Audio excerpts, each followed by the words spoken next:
जय हिंद।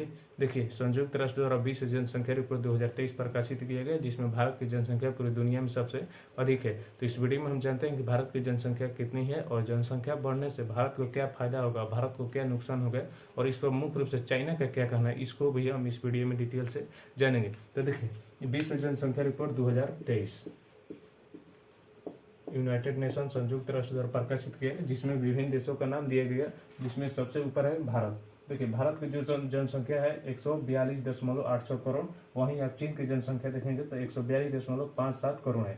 और इसे आप देखेंगे तो भारत के यहाँ पर जो जनसंख्या है चीन की जनसंख्या से 29 लाख अधिक है। इसके अलावा थोड़ा हम और देशों का जनसंख्या जानते हैं, फिर इसके बाद हम डिटेल से जानेंगे। देखिए, वहीं अमेरिका की जो जनसंख्या है वह 34 करोड़ है। इंडोनेशिया के देखिए 27.75 करोड़ है। और पाकिस्तान देखिए, पाकिस्तान का 25 करोड़ है। इधर नाइजीरिया जो है, नाइजीरिया का जो है 24.4 करोड़ है। ब्राज़ील का देखिए इतना भारत से बड़ा होते हुए भी केवल 21.6 करोड़ है। और यहाँ देखिए बांग्लादेश की जो जनसंख्या है वह है 17.3 करोड़। तो ये रहा कुछ देशों का नाम जो कि क्रम से है, और इसमें भारत जो है सबसे टॉप स्थान पर है। देखिए, भारत में जो जनसंख्या बढ़ने की दर है प्रति साल वह 1.6 से 1.7 करोड़ बढ़ती है। और चाइना का जो है जनसंख्या बढ़ने के वो केवल 55 लाख है। तो ये तो यहाँ पर देख रहा है चाइना की जो जनसंख्या दर है वह थोड़ा भारत से बहुत ही कम है। तो देखिए, अब हम जानते हैं कि भारत की जनसंख्या में क्या क्या कहा गया। भारत स्पेशल हम भारत की बात कर रहे हैं। देखिए, ये जो भारत है, भारत की देखिए, भारत की ये जो 142.86 करोड़ जनसंख्या है, भारत को उस जनसंख्या का केवल 24.4 करोड़ 24.4 करोड़ की जो जनसंख्या है वो केवल 15 से 24 वर्ष के लोगों को है। और देखिए, यहाँ पर जो ये जो 15 से 24 वर्ष के लोग हैं, ये देखिए ये जितने भी लोग हैं ये सब युवा हैं। और युवा जन अब ये तरह तरह के कामों में लगे हैं, बिजनेस कर रहे हैं, पढ़ाई करेंगे और कुछ भारत के लिए बहुत सारे आर्थिक विकास, भारत की अर्थव्यवस्था को सुधार करेंगे केवल ये, क्योंकि ये समझिए भारत का एक मानवीय पूंजी है। और ये जो 24.4 करोड़ जनसंख्या है वो केवल युवा के है। समझिए ये पढ़ने योग्य युवा, कुछ करने इंजीनियर बन सकते हैं या कुछ बड़े बड़े कंपनियों में काम कर सकते हैं। तो ये यहाँ पर अच्छा बात है कि केवल 24.4 करोड़ जनसंख्या जो है वो 15 से 24 वर्ष के लोगों का है। यहाँ इस बात को समझना होगा। इसके अलावा और देखिए, जो और बताया गया जो 0 से 14 वर्ष के लोग हैं वो 25 करोड़ है। और यहाँ पर देखिए बुजुर्गों की संख्या जिसकी उम्र 65 प्लस है, जिसकी उम्र 65 प्लस है उसकी जो जनसंख्या है वह 7% है। इसके अलावा 10 से जो 19 वर्ष के लोग हैं वो 18%। इनकी जनसंख्या, भारत के कुल जनसंख्या की बात हो रही है पूरे विश्व में, भारत की जो जनसंख्या है 142.86 करोड़। इसमें से जो है 24 करोड़ जनसंख्या 15 से 24 वर्ष के है। और 25 करोड़ जो है 0 से 14, और जो 7% है वह है 65 वर्ष से, और 10 से 19 वर्ष के जो है वो 18% है।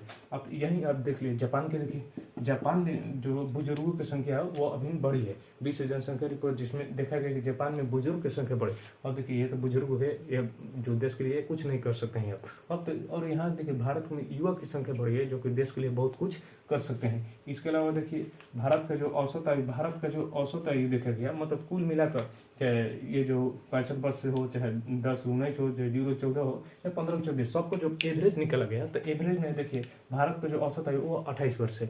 और चाइना और अमेरिका का जो औसत आयु है वो 38 वर्ष है। यहाँ से आप समझ सकते हैं कि इस मामले में भारत की स्थिति अच्छी है। देखिए, ये तो हो गया कुछ भारत के संदर्भ में जितने भी जनसंख्या से बातें हैं वो बातें। अब हम जानते हैं कि इससे फायदा क्या होगा। देखिए, फायदा मानवीय पूंजी, मुख्य रूप से यहाँ पर ध्यान दीजिए। ये जो भारत की जो 24.4 करोड़ जनसंख्या है वो 15 से 24 वर्ष के है। अब देखिए यहाँ पर जो 15 से 24 वर्ष है, ये समझिए कोई IAS कर होगा, मैट्रिक की परीक्षा दिया होगा, कुछ ना कुछ ये कर रहा होगा। तो अब देखिए ये जो आगे देश के लिए कुछ ना कुछ बनेंगे, इनकी जनसंख्या भी अधिक नहीं, तो इन जितने भी लोग हैं 24.4 करोड़, इनको हम मानवीय पूंजी में बदल देंगे। मतलब कि इनको हम बेकार नहीं देंगे, मतलब कि इनको हम बेरोजगार नहीं बन देंगे। ये कोई IIT बन सकता है, कोई UPSC निकाल सकता है, कोई बड़े बड़े कंपनी में जाकर काम कर सकता है। तो इस तरह से ये जितने भी लोग हैं सब पढ़ लिख कर भारत के अर्थव्यवस्था को पूरी तरह से सुधारेंगे। तो ये जो 24.4 करोड़ जनसंख्या 15 से 24 जो पढ़ने वाला है, युवक है, वो उसको हम मानव, जो देश के है उसको हम मानव पूंजी बनाने के लिए देश के लिए कुछ ना कुछ करेंगे। इसके अलावा देखिए कंपनी कंपनी भारत में की, क्योंकि देखिए जनसंख्या दुनिया में सबसे अधिक होगी। अब जनसंख्या अधिक है तो जाहिर सी बात है संसाधन संसाधन की जो मांग होगी वो अधिक होगी। संसाधन की मांग अधिक है, जिसके कारण कंपनियां चाहेगी कि कंपनी हर एक कंपनी चाहती है कि हमारा माल बिके।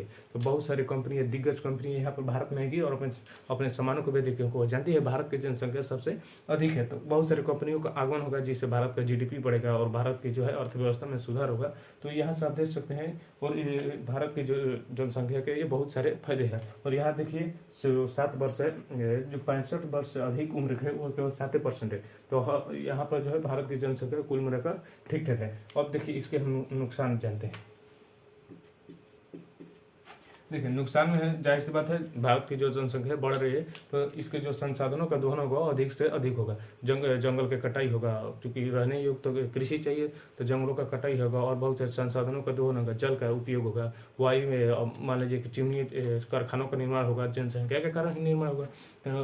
चिमनियों से धुआं निकलेगा और धुआं के कारण वो जो है वायु खराब होगा, इधर जल खराब होगा, मिट्टी में उर्वरक शक्ति कमजोर होगी, क्योंकि मिट्टी में अधिक से अधिक लोग कृषि पर भी निर्भर होंगे। तो यहाँ से आप देख रहे हैं जल हो गया, मिट्टी होगा, वायु होगा, इन सब पर नकारात्मक प्रभाव पड़ने वाला है। अब इन देखिए इन तीनों पर जल, ये जो तीनों चीज है, जल, मिट्टी और वायु, ये जो तीनों चीज, इन तीनों पर देखिए प्रतिकूल प्रभाव पड़ेगा। जब इन तीनों का प्रतिकूल प्रभाव पड़ेगा तो जाहिर से आप देख सकते हैं कि वहाँ का जलवायु परिवर्तन हो सकता है। तो इससे भारत का जलवायु परिवर्तन भी हो सकता है। देखिए और यहाँ पर देखिए ब्राजील जो है भारत से बड़ा देश है, बहुत बड़ा देश है। यहाँ की जनसंख्या केवल समझिए 21.6 करोड़ है। देखिए पाकिस्तान की जनसंख्या या 25 करोड़ है, लेकिन इस देश की जो कि बहुत विश्व में शायद तीसरा नंबर पर है, तो ये ब्राजील जो है इसकी जनसंख्या बहुत कम। तो यहाँ से समझ सकते हैं ब्राजील के पास संसाधन भी है, लेकिन फिर भी इसकी जनसंख्या इतनी कम है, तो यहाँ पर भारत के हानि हो सकती है। लेकिन ये जो बात है 24.4 वर्ग वाला, ये भारत के लिए बहुत कुछ कर सकते हैं। तो आप समझ सकते हैं जनसंख्या के क्या फायदे हैं, क्या नुकसान। और देखिए हम जानते हैं चाइना का क्या कहना है। देखिए इस पर चाइना क्या बोला। चाइना देखिए यूएन के बैठक में बोला कि देखिए केवल जनसंख्या बढ़ाने से कुछ नहीं होता है। ऐसा क्या, जब इसका जनसंख्या सबसे अधिक था तो उस समय कुछ नहीं बोल रहा था, बोला कि केवल जनसंख्या बढ़ाने से कुछ नहीं होता है, क्योंकि वहाँ पर जनसंख्या बढ़ने को बढ़ सकते हैं, वहाँ पर बुद्धिजीवी लोग रहना चाहिए। भारत में बुद्धिजीवी की संख्या कम है। बोला कि चाइना के भारत में जितने तेज लोग हैं वहाँ चाइना में वहाँ पर है ही नहीं है। तो ये चाइना संयुक्त राष्ट्र में बयान दिया है, और ये देखकर आप समझिए भड़का है कि चाइना के जो औसत आयु है वो है 38 वर्ष। 38 वर्ष में ये पूरा देश को मिलाकर 38 वर्ष के लोग रहते हैं, लेकिन भारत की जो औसत है वो केवल 28 वर्ष है। तो यह रहा भारत की जनसंख्या का लाभ और हानि। तो चलिए अब ये वीडियो यहीं पर समाप्त होता है। जय हिंद।